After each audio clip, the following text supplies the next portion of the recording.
മത്സ്യസമ്പത്ത് സംരക്ഷിക്കാൻ ട്രോളിംഗ് നിരോധനം 90 ദിവസമായി ഉയർത്താൻ സംസ്ഥാനങ്ങളോട് കേന്ദ്ര സർക്കാർ നിർദ്ദേശിച്ചിരുന്നു. ഇതിനായി 5 വർഷ സമയവും നൽകി. എന്നാൽ കാലാവധി കഴിയാറായിട്ടും കേരളം 45 ദിവസത്തെ ട്രോളിംഗ് നിരോധനം മാത്രമാണ് നടപ്പാക്കിയത്. ഈ സാഹചര്യത്തിലാണ് 90 ദിവസമായി ട്രോളിംഗ് നിരോധനം ഉയർത്താൻ സർക്കാർ ശ്രമിക്കുന്നത്. ഇതിനായി പഠനം നടത്താനും തൊഴിലാളി സംഘടനകളുമായി ചർച്ച നടത്താനും തീരുമാനിച്ചതായി മന്ത്രി അറിയിച്ചു. കൂടാതെ KMFR നിയമത്തിൽ ഭേദഗതി വരുത്തുമെന്നും മന്ത്രി വ്യക്തമാക്കി. ട്രോൾ ബാൻ അശാസ്ത്രീയമാണ്, അതുകൊണ്ട് അത് അതേ പാടില്ല എന്നുള്ളതല്ല. അത് പരമ്പരാഗത തൊഴിലാളി പറയുന്നത് ശരിയല്ല. ട്രോൾ ബാനിന് ഫലമുണ്ട്. ട്രോൾ ബാൻ നിരോധനം പിൻവലിക്കാൻ കഴിയില്ല. പക്ഷേ ട്രോൾ ബാനെ ഈ 90 ദിവസത്തിലേക്ക് എത്തിക്കാൻ എങ്ങനെയെല്ലാം ചെയ്യേണ്ടതുണ്ട് എന്നത് ഒരു പഠനത്തിന് വിധേയമാക്കണം. നമുക്കിങ്ങനെ നോക്കിയിരിക്കാൻ പറ്റില്ല.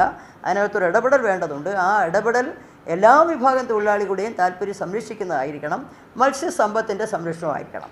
മത്സ്യക്കുഞ്ഞുങ്ങളുടെ ഉൽപ്പാദനത്തിലും ഉൾനാടൻ കൃഷിയിലും മറ്റ് സംസ്ഥാനങ്ങളെ അപേക്ഷിച്ച് കേരളം പിന്നിലാണെന്നും ഇത് പരിഹരിക്കാനുള്ള നടപടികൾ ഉടനുണ്ടാകുമെന്നും മന്ത്രി കൂട്ടിച്ചേർത്തു.